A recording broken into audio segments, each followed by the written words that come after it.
Good morning.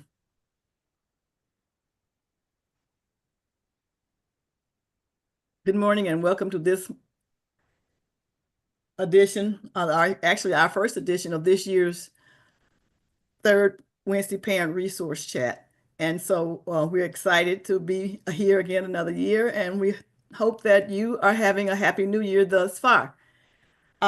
I am Tina Campbell, as you know, and I am a social service coordinator and a uh, Medicaid, certified Medicaid CHIP assister for Oak Hill Regional Community Development Corporation, which is the parent corporation for Healthy Kids Mississippi.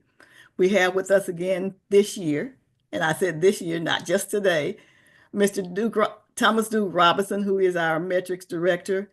And of course, we want to acknowledge our project coordinator, Lottie Miner, and our board chair, Jennifer Garrett. Again, welcome. And we are streaming today on the Zoom, and we're restreaming on all of our platforms, on our social media platforms. And we ask that you please share your information, this information with your friends and your family, and ask them to join us because we have an exciting show for you today. Really talking about little known and little thought about information of our National Awareness Day. And I'll tell you just a minute what we're going to be talking about. But first, let me let you know that there are several other national uh, days that we celebrate for health and health awareness.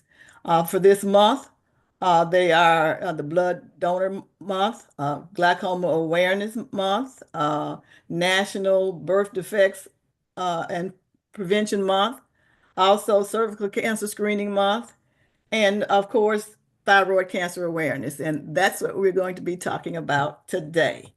So, get before we get started, though, I want to again ask that you please take the time to share this information on all of your across all of your social media platforms, and that you get your pencil and you get your paper and write down your questions, because I'm sure that we have our wonderful guest, Dr. Michelle Kitson, is going to be able to answer most of, if not all of your questions. And so just bear with me for a minute here. I am being a little technically challenged today. So much, it seems like when we're trying to do right, so much goes wrong. So I want to just kind of give you a brief background about what thyroid is, what your thyroid is, and it's the small gland that's responsible for producing hormones, and it plays a critical part in many of our body systems, such as our from our cells and tissues to our organs, or like heart, brain, and kidney disease. And so I'm going to stop there because I am no medical person. I'm going to turn this over to Dr. Michelle Kitson, who will come in her and introduce herself in her own way and start out by giving us a brief overview of what thyroid disease is and how it affects us. Thank you again, Dr. Dr. Kitson, for coming. I know we had some challenges in connecting, but both of us were persistent, and I thank you for your persistence and welcome again. Take it away. Absolutely. Thank you. And good day to everyone. My name is Michelle Kitson. I am an internal medicine physician, which means I take care of mainly adults, 18 to the grave. But as a parent, as a medical professional, I've also worked with the pediatric population at some time during my training. And the thing about the thyroid, I'm a graduate of Meharry, very proud graduate of Meharry Medical College in Nashville, Tennessee, one of the historically Black medical schools that is still in existence. Very proud of being a Meharian. And I was invited graciously to come and talk with you guys, share a little bit about the thyroid gland and thyroid diseases. So, as Ms. Campbell mentioned earlier, the thyroid is a tiny gland. It sits in the neck. Um, some of you will remember that for men, they may have a prominent Adam's apple. That's typically the location of the thyroid gland. It's like a butterfly with a thin piece in the middle and two lobes on the side. A lot of times you'll hear people say thyroids. It's not thyroids. There's only one thyroid gland. But sitting on the sides of the gland, you have 2, 4, 6, 8 parathyroids. So there are more than one of those, but only one thyroid gland. You have the right lobe, the left lobe, and that part that connects it in the middle. Why is that important? Because looking at someone, there are a few things that kind of will point to the possibility that there's something going on with somebody's thyroid gland without you even being able to ask any questions about symptoms or anything like that. If there is an enlargement of the thyroid gland, it's quite obvious when you're looking directly at somebody at their neck. You may see a fullness that was there that wasn't there before. Sometimes there's a large, very obvious swelling, is what it looks like in the neck. That could be what's called a goiter. A goiter, Goiter, arises a lot of times when there's not enough iodine in the food or the water supply that one is exposed to. And you will notice on your salt container, it'll say iodized salt or iodinized. That's because iodine is in there. Why is that important? Because that thyroid gland, in order to make its active hormone to impact the body, does need iodine. And if it doesn't have it, then there's that enlargement of the thyroid gland.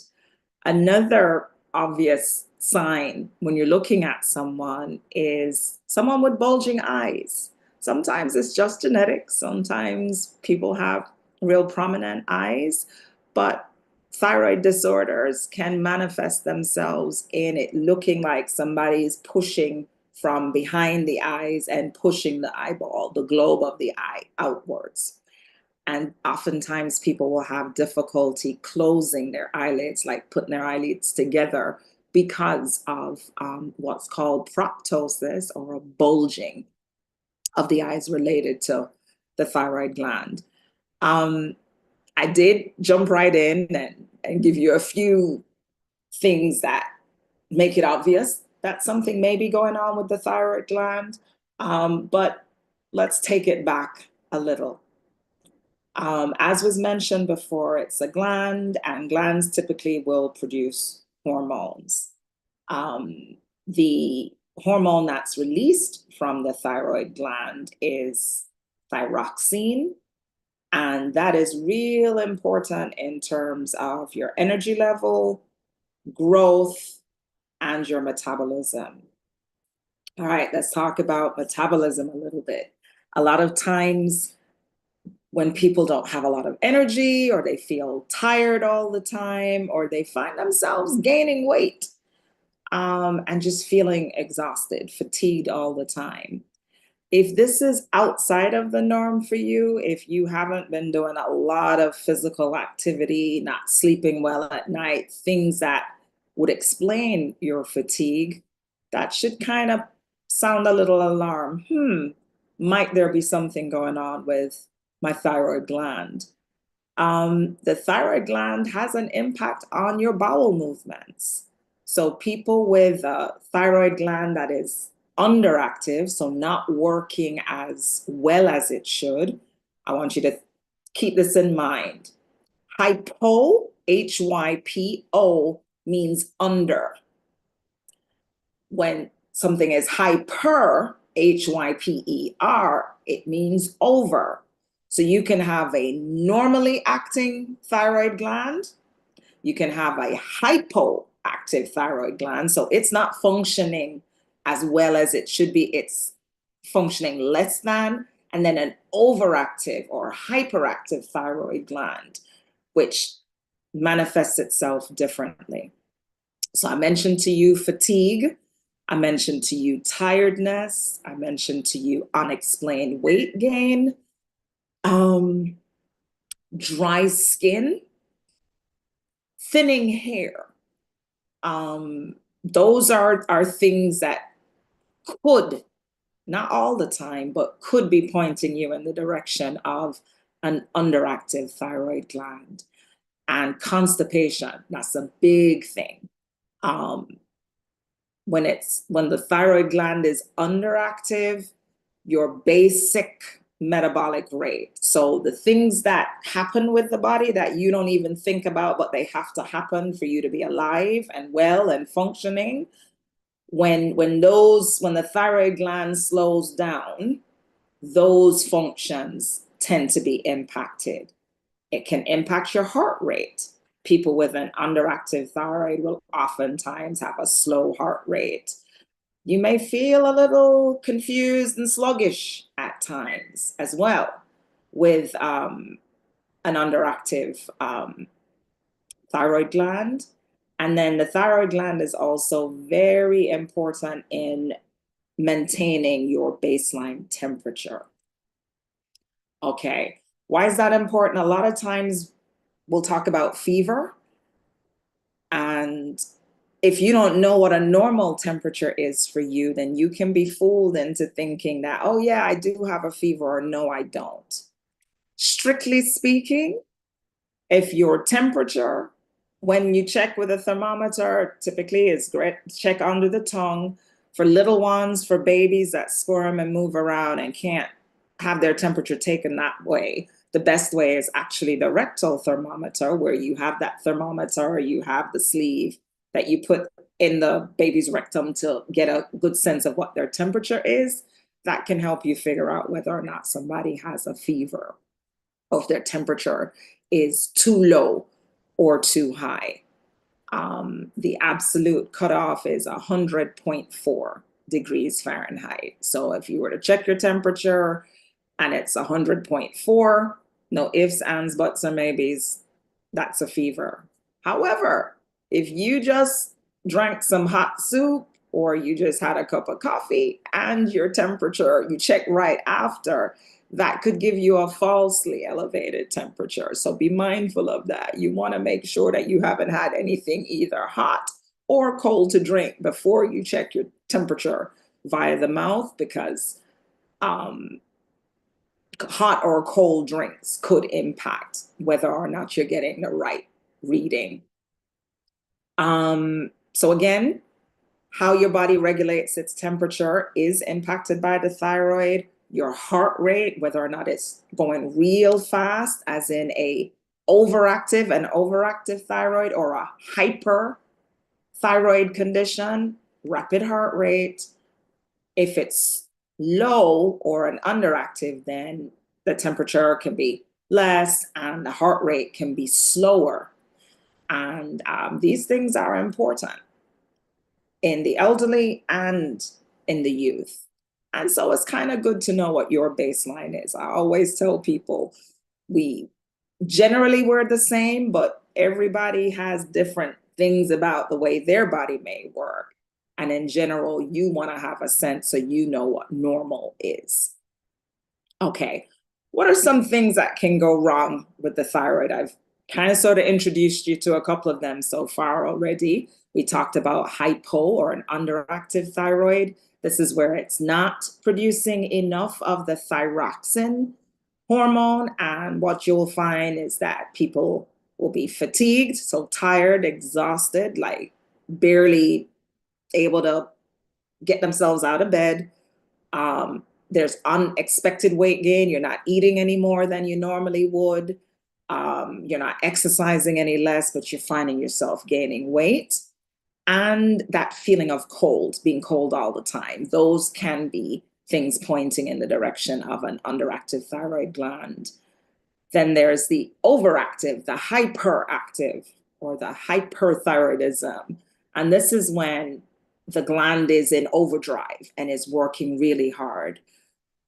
Those people who are experiencing hyperthyroidism will tend to be jittery and agitated. Their heart will feel like it's jumping out of their chest, it's beating so fast. And these are people who cannot gain weight if they tried. They eat something, it seems to go right through them. So one of the symptoms in opposition to an underactive thyroid is that when it's overactive, you can find that you have multiple loose stools a day, leading you even sometimes into diarrhea. And then you can also feel hot all the time. So heart rate, real rapid, unintentional weight loss, and feeling hot all the time, feeling like the heart's about to jump out of your chest. Those can be symptoms of an overactive or a hyperthyroid gland. I mentioned the goiter before, and that's that swelling. Sometimes it might look like a tennis ball or a golf ball in somebody's throat, in their neck. And that is usually as a result of not having enough iodine in the diet, but it can also be related to just something being wrong with the gland itself. Sometimes you'll hear people say, oh, I was feeling in your neck over your thyroid gland and I felt a nodule. So if you can think about the seed of an orange, or it could be smaller, but a seed of some sort or a grain underneath the skin where the thyroid actually is, that is what we call a nodule. Now, there are lots of different types of nodules. Some nodules are dangerous, those that would be cancerous, or those that would be overproducing the hormone. And then there are those that we call benign. And when we say benign, it doesn't mean like it's not a problem because you can't see it. If you could see a nodule in your neck, even if it's not cancerous or not causing you any harm, if it's obvious and you're suddenly self-conscious and you're always wanting to button up and hide it, then it's debatable whether or not it's considered benign. But in medical terms, when a doctor uses the term benign, it is to reassure you that it is not something that is life-threatening. So again, nodules are little lumps or bumps that you feel under the skin in the area where the thyroid gland is. And typically those are the ones that you will want the doctor to be monitoring. Sometimes they'll do tests every 3 to 6 months. Sometimes they'll require an ultrasound. So an ultrasound is a really safe imaging test because what it does is it uses just sound waves. So there's no radiation, there's no chance of the ultrasound causing harm. An ultrasound will pretty much just use sound waves and the way sound waves travel through something to generate an image of what might be going on. And so if there is a nodule or a lump in your neck where the thyroid gland is, sometimes you may get sent to an imaging center for them to try and see whether or not it looks like it is something that is non-cancerous or if it is something that could potentially be cancerous. And then, of course, there's the one that scares people. Most people don't like hearing the word cancer. I will say this, thyroid cancers are not very, they don't occur very frequently, which is good news. They're quite rare. And they are oftentimes treatable either by surgery, so removing part of the gland or the whole gland, depending on where the cancer is located. And then there are some cancers that are treated with medications. Thyroid cancers sometimes respond to radiation therapy, and that's where you use radiofrequency to actually destroy or burn the cancers. But I'm jumping ahead of myself. Let me bring it back. Ms. Campbell, please let me know if I need to halt at any point. Well, if you don't, no, you're doing a wonderful job, but I do have questions if you just want me to ask questions so you don't have to freestyle so long. Hit me with your You, question, you please. are doing so well. So one of the things that I wanted to know is the symptoms for thyroid disorder differ in adults and children. Not really. I mean, there can be, depending on the age of the child, right? And let me just jump in here and say this. It is important for us to empower our children to be able to tell us what's going on with them and to describe as clearly as possible as they can. Obviously, a 10-month-old, a 2-year-old may not be able to tell you what they're feeling. And a lot of how you're able to pick up on thyroid disorders in children will be by observation, because you'll know your child. You will have been paying attention to their normal pattern. And so you may be like, this doesn't seem right. And then you'd bring it to the attention of the pediatrician or the family physician that is taking, or your healthcare worker that you're taking your child to. Again, with adults, we tend to recognize when we're super tired more so than anybody else. We tend to know if we're losing weight rapidly or gaining weight rapidly, and if we're doing the kinds of things that would make us, make it quite obvious to us. There's sometimes as well, I should say, there's a little bit of a tremor that can develop, a very fine tremor. It's not a big shake looking like somebody is having a seizure, but you may see a pretty subtle tremor as well that appears when an adult or child, but more noticeable in an adult if you're watching closely in terms of manifestation of potential thyroid disease. I hope Thank that answered your question, Ms. you. Patina. Yeah, yes, it did. Yes, it did.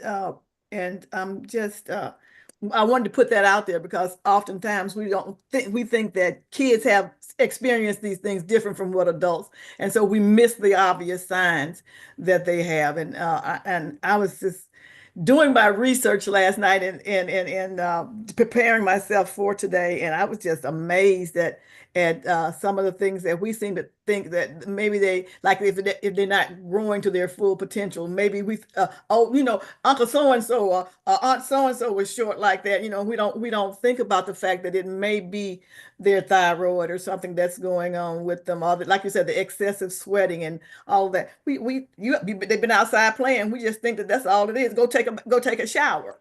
So no, again, knowing your child and understanding their body is what's really good to know.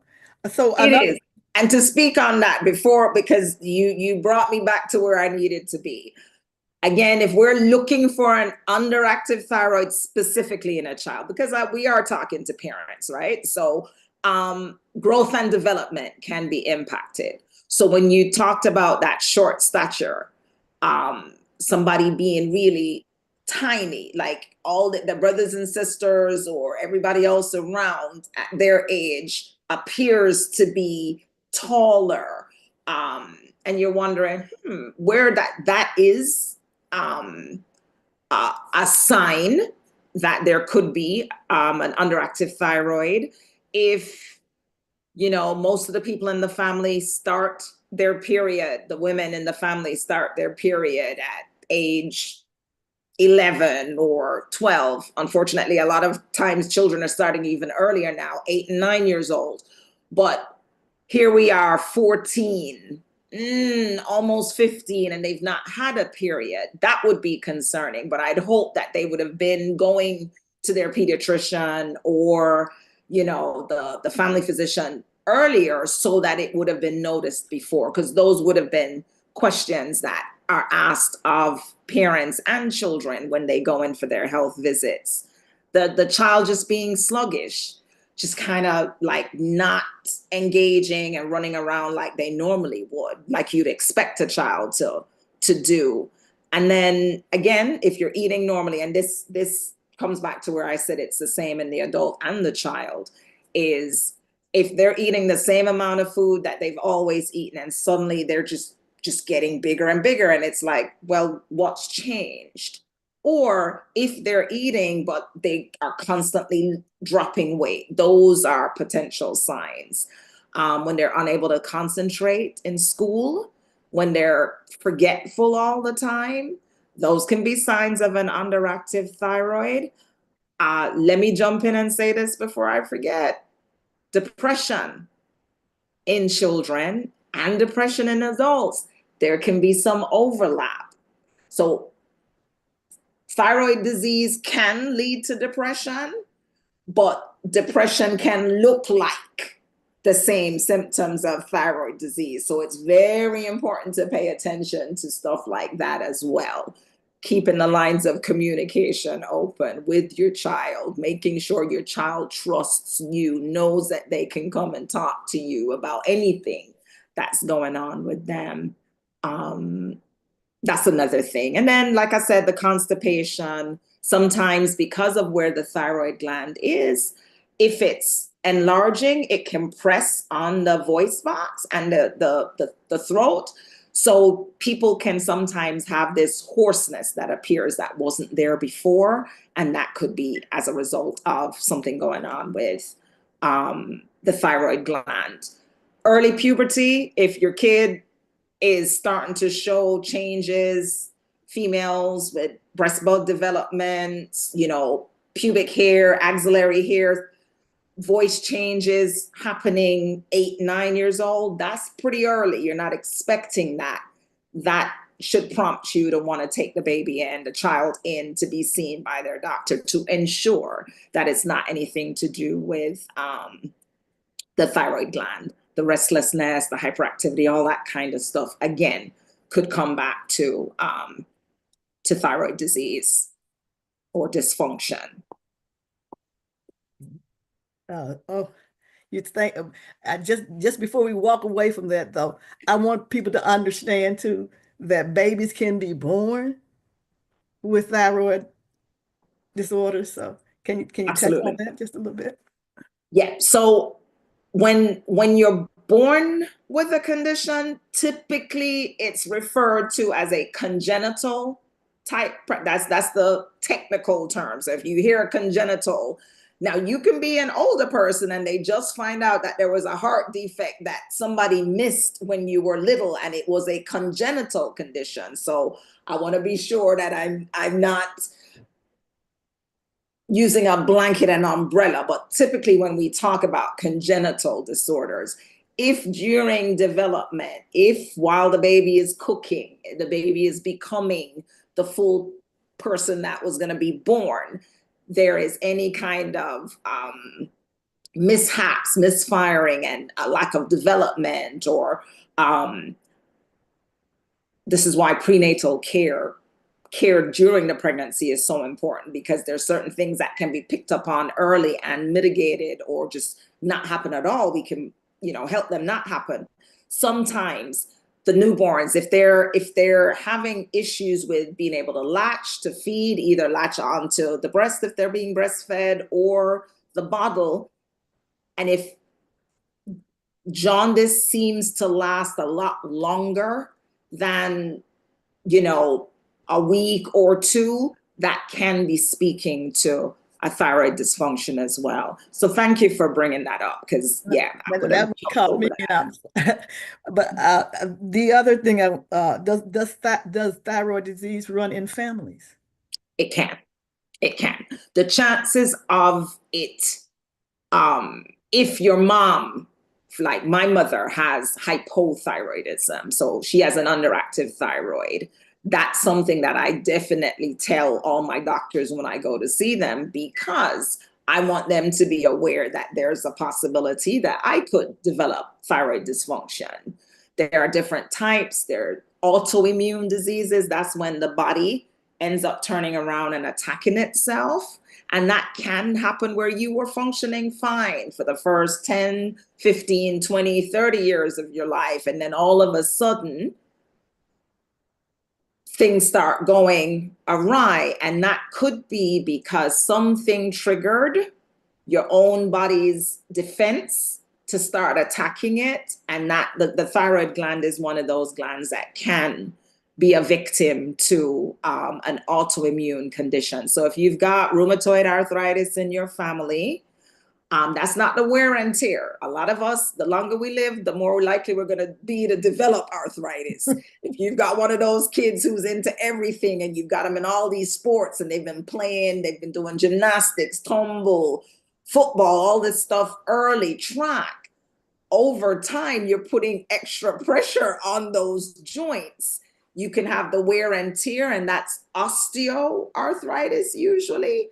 But then you can have rheumatoid, and that's a different type, and that can happen at any age. It doesn't have to, you don't have to be older, you don't have to have done a lot of stuff. It can be where your own body is attacking the joints, and that can cause some accelerated rheumatoid arthritis. But to answer your question, yes, if somebody in the family has thyroid disease, there's a possibility that you too could develop it. One of our attendees is asking that if so their mom had thyroid problems and it caused her to lose so much weight, should she now go and get checked since she knows that her mother had a history of it? Should she automatically tell her doctor so that she can be checked to see if she has that problem?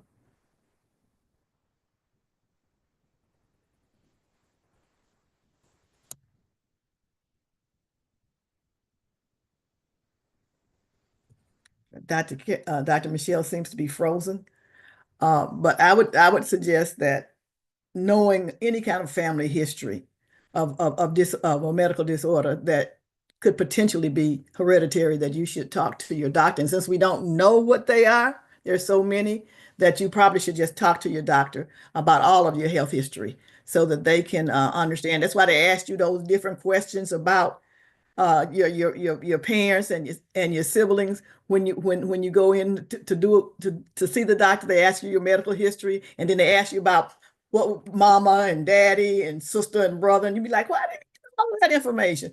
That's why they need to know all that information, because there are some disorders or illnesses that are hereditary, and so we need to be upfront and honest with our doctor and give them as much information to help them treat us appropriately. I apologize. I'm sorry. There was a power outage. And all of a sudden we were talking and the screen went blank and I'm like, oh my goodness. I apologize. Thank God for the iPad. So no problem. I told you how challenged I've been today. When technology is a wonderful thing when it works well, but when it doesn't, it can mess up a day.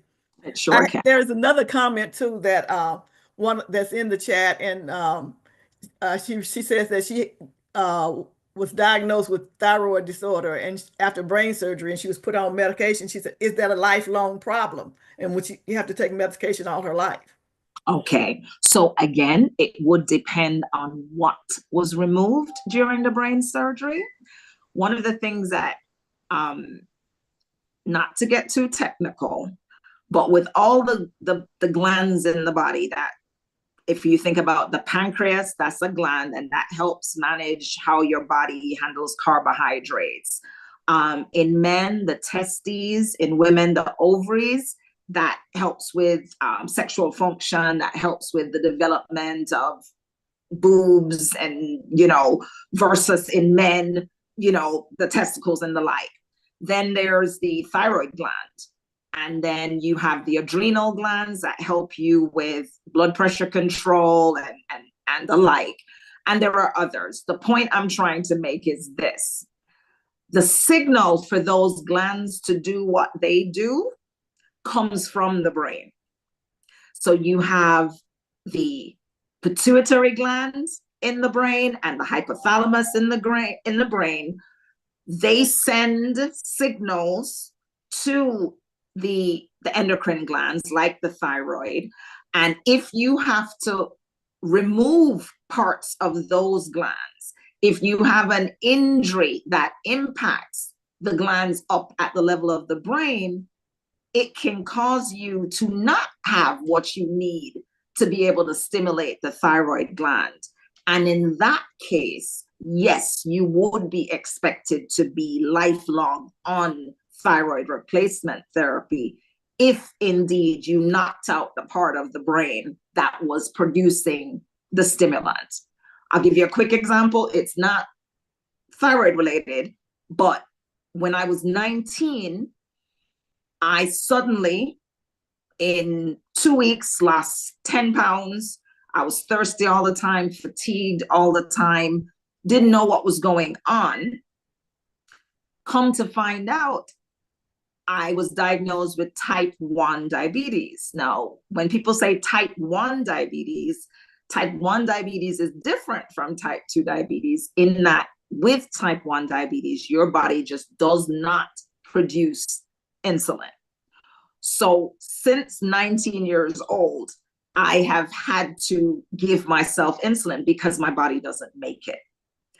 If you remove the part of the brain that is responsible for telling the thyroid gland to make thyroid hormone or thyroxine, if you've taken that away, then there's nothing that's making the gland make the hormone, but your body still needs it.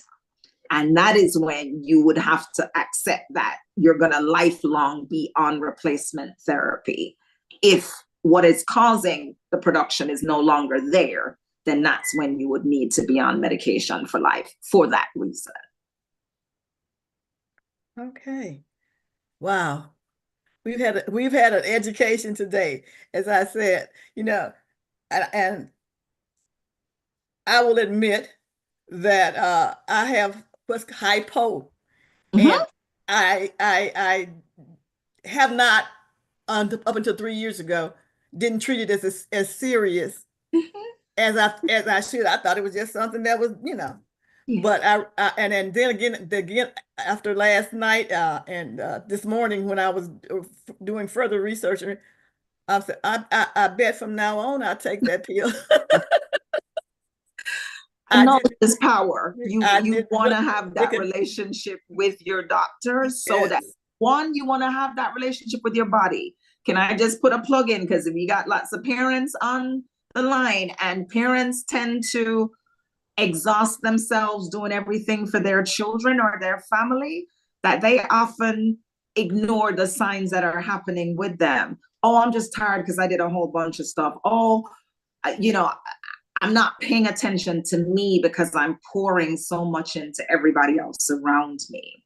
Yeah. The danger with that is if you're not taking care of you and something happens to you, then what happens to all those people that have been relying on you to support them, to educate them, to take them to their appointments?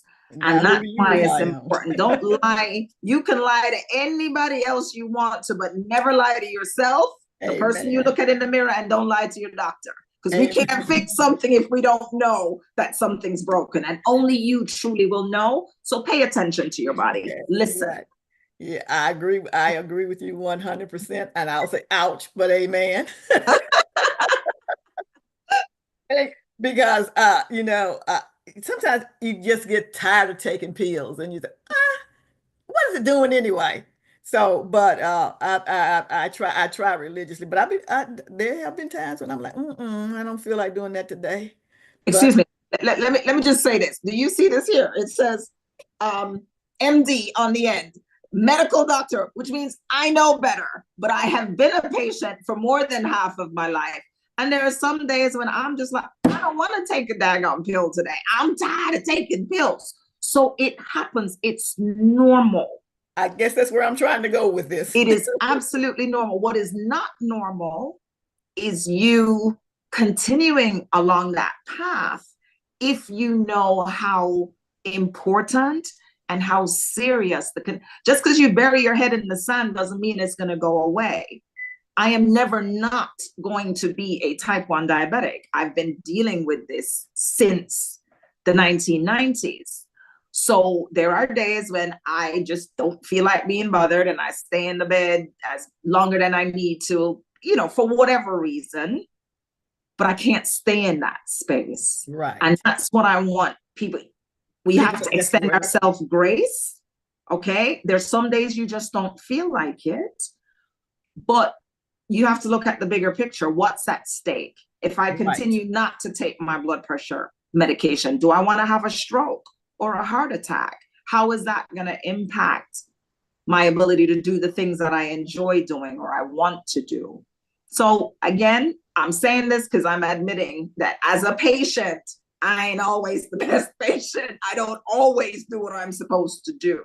But that's where I wanted to get to, Doc, because so many times we do, we do get wake up and don't want to do it. So for one day, maybe even 2 days, but then get back on those pills because that's what's giving you the energy or giving you the life-saving grace to do what you need to do.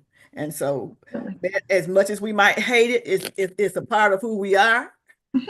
And until the doctor says you don't have to take them no more, you take them because so much can be, the thyroid has so much impact on so many other parts of our body. Absolutely. I mean, when I started reading how the different other disorders that it negatively impacts or can positively impact, I'm like, oh, okay. Let me understand this. Oh, absolutely. If you think about it with the thyroid gland, if your mood, if tiredness is a major symptom of a poorly functioning, an underactive thyroid, understand that when you're tired all the time and you can't get up and do the things that you would enjoy doing, that could lead you to being sad and frustrated and depressed. So now you're short and you're yelling and you're barking at people, or you're crying, or you're tired. And then when you add life and all the other things that are going on with life on top of that, just you recognizing and treating that condition could push away some of those ugly emotions and thoughts and the negative consequences that come down the road. So if I say nothing else, if nobody takes anything else from today's discussion, please listen to your body, pay close attention. Parents, talk to your children, make sure your children know how to express themselves, make sure they learn how to be able to tell you what's going on with them, what's wrong with them. Don't let, oh, I don't want to hear, I don't want to know, oh, I don't want bad news, be the enemy of you finding out what's wrong with you. Dr. Google is not your best friend, I promise you that. You absolutely need a trained medical professional to help you make sense of all the information that is on the World Wide Web now. We used to have to go to the library and go check out a book or look at encyclopedias. Everything is at our fingertips now because we've got this computer we walk around with called a cell phone. All of the information there is not good information. Some of it has not been vetted. So your best bet is to make sure you speak with a trained medical professional that you trust, just the same way you wouldn't keep going back to a restaurant if the food quality was not as good as it once was and it doesn't taste that great anymore. Don't think you have to stay with the same doctor forever and ever, amen. I'm not suggesting you doctor hop, but you have to know that your doctor is listening to you. And if you don't trust your doctor, then that's not a relationship you should continue. You should be able to trust the person that you're going to take care of the most precious thing you have, which is your health.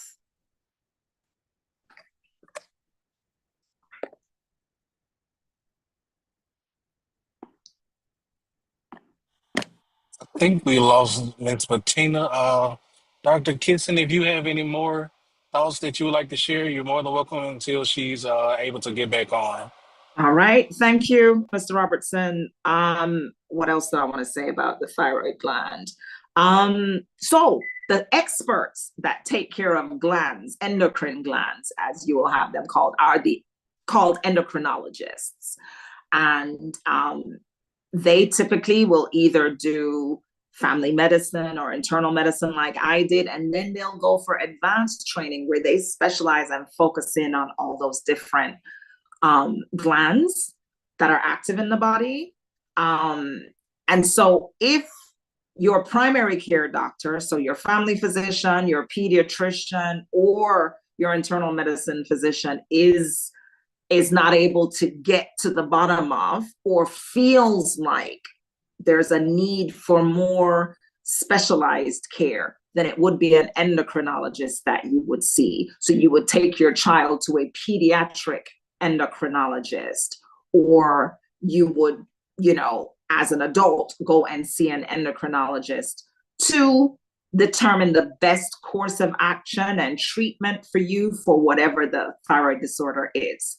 Real quickly, I know a lot of times doctors' offices are incredibly busy, and a lot of time you don't have the option of being able to discuss everything about all your test results with the doctor. I do want you to know the screening test for thyroid dysfunction is the thyroid stimulating hormone. It's the hormone that comes from the brain that tells the thyroid gland, hey, make thyroid hormone. If that level is too high, the implication is that the gland is not working well, because if the level is high, when the level gets high, there's supposed to be a switch that shuts off the production of more of that thyroid stimulating hormone. If that thyroid stimulating hormone is too low, it could be that the gland is hyperactive. And so that's the basic screen. Other than the screen with the TSH, thyroid stimulating hormone, sometimes the doctors will check for your 3 free, as in FREE, like not locked up, free T4 or free T3. Sometimes there are autoimmune conditions that will attack the gland. There are lots of different disorders that can be diagnosed, but the first thing people are going to check as far as a blood test will be a TSH. And I encourage everybody to ask for printed copies or go on their patient portal and print out what their results are today, because just because your results were this today doesn't mean that 2 years from now it's going to be the same. And a lot of times the way doctors are able to pick up on changes are when we look at trends. Oh, this is where she lives. This is where he's usually at. He's usually at this level. And then when you check and you see, whoa, that's a lot higher or a lot lower, then that can be an indication that something's going on, even if the patient isn't able to tell you point blank, yeah, this is what's going on with me. And that's why we draw labs, not just because we have nothing better to do. I certainly hope not. But typically, if you come to my office and I'm ordering tests, I'm ordering with a purpose. There's a reason for that, is to find out whether or not everything is working well. I want to encourage everybody, because we're not having quite as much sunshine as we normally do. Unless you've been told in the past that your vitamin D level is dangerously high, most of us aren't getting enough vitamin D. And vitamin D is very important. There are liquid gels and capsules and foods that are high in vitamin D. I encourage people to make sure that they're getting enough vitamin D level. They're eating enough things with vitamin D, because that can also be one of the things that impacts mood and impacts joints. And yeah, that's one of those things. That's more adult. So if I'm taking it back to the pediatric or the childhood level, make sure your children are eating fresh fruits and vegetables. Make sure they're drinking water. It is really important the body is 70% water. We need water to maintain good function, for everything to work the way it's supposed to work. Briefly, I'll say this. If you happen to own a car, you drive a car and it says, hey, you've got to put premium unleaded in this vehicle for it to work to the best of its ability, for it to work well. Most of us are not going to go buy kerosene or diesel and put in the tank when it says it needs premium unleaded gas. So why would we put anything less than the best, the premium in our own bodies? That's where it's important. It's important for us to make good choices about the foods that we're eating. I saw a question about sources of vitamin D. I would like for you to think of it. So because our food sources are not as, what's the right way to say this now? You will see they'll advertise milk fortified with vitamin D, cereals fortified with vitamin D or calcium and the like. It depends. If you're lactose intolerant, I'm not going to tell you to go eat a whole bunch of cheese if it makes your belly bubble, and that wouldn't be a great choice for you in terms of a source for your vitamin D. But there are, I'm trying to think, if you give me a minute, I'll be able to get back to you with, because I have a list somewhere with foods that are high quality vitamin D sources. Give me 2 seconds and I'll be able to tell you. All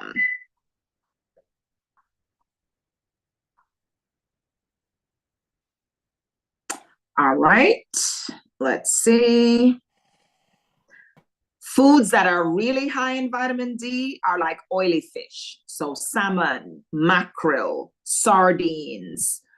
Those are good fish where you can get vitamin D from. Egg yolks have vitamin D. So if you like eggs, you can get vitamin D from the egg yolks.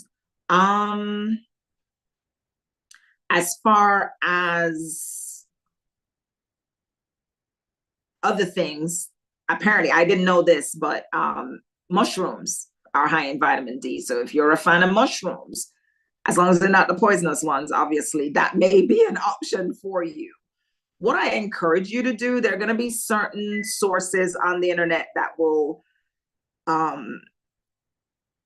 seem like, oh yeah, that's the right thing, the right source. I encourage you to go to websites that are by reputable medical sources. So if you saw something that said, what's a really good one? Oh, I'm pulling a blank all of a sudden.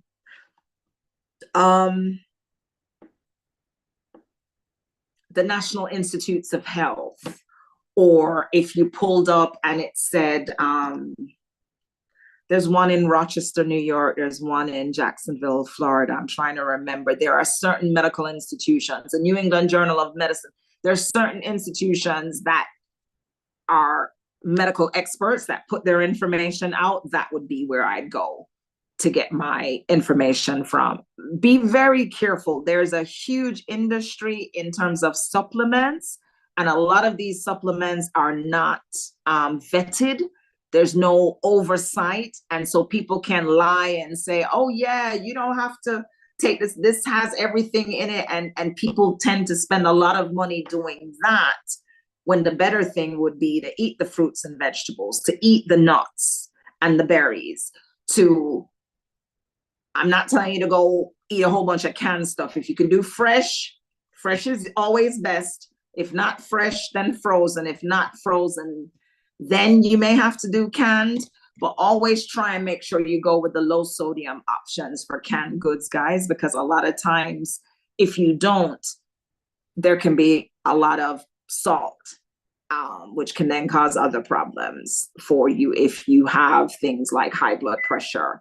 And understand that our children are developing chronic conditions very early as well. Our children are getting high blood pressure. So we can't just keep throwing things at them like, you know, everybody is now into Takis and hot chips and the like.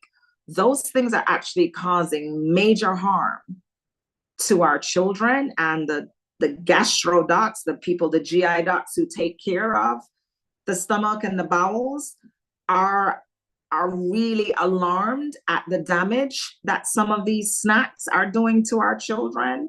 So if you can get in there early and start them liking things like bananas and oranges and grapes that you cut up, always cut the grapes up. You don't want anything getting lodged in the baby's throat. Then you want to start your children on whatever fruits and vegetables are in season so that they can be as healthy as they possibly can. Any other questions, guys? I'm happy to try and answer a few more if we still have time. But thank you for listening. I hope this was useful to you. It's been very useful. I apologize. Again, we said technology is great when it works. I've tried 3 other computers and found, so I guess it must be something going on with the internet. Yeah. So I'm back. And thank you so much for carrying on. And whoever stepped in my place, thank you so very, very much, because the information is what's important. So again, unless there's something, one final tidbit you'd like to give us, I'll move us on along. Please, Ms. Campbell, the floor is yours. Thank you so much for having me. I appreciate having had to share some information with the audience. Well, we are so grateful that you were able to come today, and sorry about all the missed chances we did back and forth. I got a scare, but I won't share what the scare was. But Saturday night. So, but anyway, thanks again. So I wanted to remind everybody that the Ask Mary and Pat Zoom webinar is January 27th at 6 p.m. Please join us. There we'll be happy to answer any questions you might have about Medicaid, Medicare, CHIP, and or the Affordable Care. So again, that's 6 p.m. January 27th. And finally, our third Wednesday Parent Resource Chat will be Wednesday, February the 19th, and we'll be talking about the heart health. So make sure that you put that on your calendar and that you plan to join us, that you share that information with your friends, because we are trying to become the healthiest state in the union. Yes. So once again, we want to acknowledge our board chair, Jennifer Garrett, our executive director, Dr. Michael O. Minor. This has been a production of Oak Hill Regional Community Development Corporation, belonging, building, and bridging in the Mid-South regions and across the state of Mississippi. Everybody continue to have a blessed day. Bundle up. It's still, although the sun is shining, it's still cold out there. And we'll see you again on Wednesday, February 19th at 11 a.m. So the doctor, he's going to take us off of social media, and then we'll be on Zoom for just a minute to wrap up. Okay. Thank you.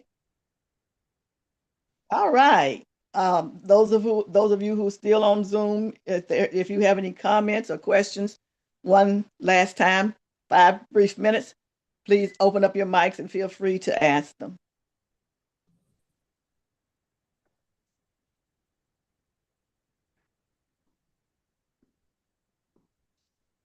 No comments, no questions. Well, I'm not going to give you all overload to think about something that you feel obligated to try to come up with something. So if you don't have any questions or any comments, going once, going twice, and as we say in church, the third. Oh, Abigail, that's a great presentation.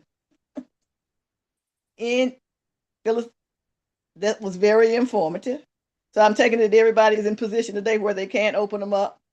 So again, thank you so much for the comments that you put in the chat.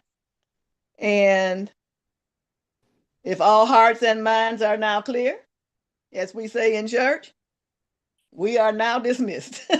Have a blessed day, everyone. Bye-bye.